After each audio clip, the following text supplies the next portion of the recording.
have Vice President Vance meet with President Zelenskyy next week while he's in Europe? I will probably be meeting with President Zelenskyy next week, and I will probably be talking to President Putin. I'd like to see that war end for one primary reason. They're killing so many people. You're losing millions of people on a battlefield. In this case, mostly the battlefield. You have 800,000 or 900,000 Russian soldiers are dead and very badly wounded, and the same thing with Ukraine. You have probably 700,000 with Ukraine. The numbers they gave are a little bit lower than that, but I believe those numbers aren't correct. I'd like to see it end just on a human basis. It's terrible what's going on. They have open fields with no protection. The only thing a bullet can hit is a human body, and the human body dies as soon as it gets hit. Now, I'd like to see that end. It's a ridiculous war. It would have never started if I were president. That war would have never started. Putin would not have started that war if I were president. And by the way, you wouldn't have had October 7th if I was president either. That mess would not have started. But no, I would very much like to help out. One of the things we're looking at with President Zelenskyy is having the security of their assets. They have assets underground, rare earth and other things, but primarily rare earth. And we want to have security. Really, we want security because, as you know, Europe is putting up much less money than us. NATO, Europe, call it whatever you want. And we're at probably 300 billion plus, and they're at probably, the real number is 100 billion.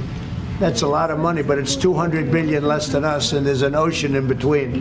And they need it more than us. So we're asking them to equalize and get even. But we're also asking President Zelenskyy for the security of, we're putting all this money up, and we're saying, where does it stop? And yet, we want to see it out to an end. We want to see it end. But we are going to be asking for the security, and we've already told him, of an equal amount of something where our money, the American taxpayers in for $300 billion. Biden never negotiated. He never told Europe to put in more money.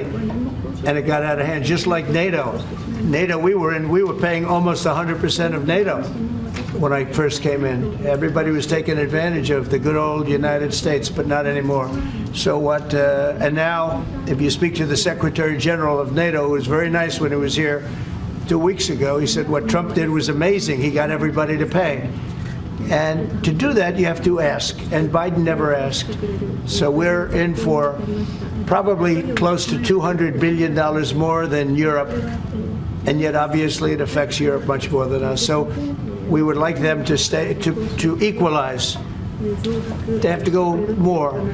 And from our standpoint, we do want security and all this money that we're putting up. And you're speaking with him next week, sir? Is that what you said? He may meet next week, yeah. Whenever he'd like. I'm here. I'm here. Could be Washington. Well, I'm not going there. Are you planning to meet with President Putin, or are you just planning It could be, it could be. We've always had a good relationship. President Putin and I have always had a good relationship. That's why it's so sad that it happened. This would have never happened if I were president. It's so sad to see it happen. So many dead people. By the way, so many cities are demolished. They're like, you talk about Gaza? Well, take a look at Ukraine. So many of those cities are demolition sites.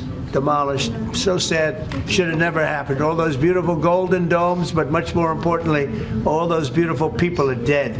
And it should have never happened. Thank you very much, everybody. Thank you, Brad. Let's go, guys. Come on, guys. Hey, let's go. Thank you, guys. Let's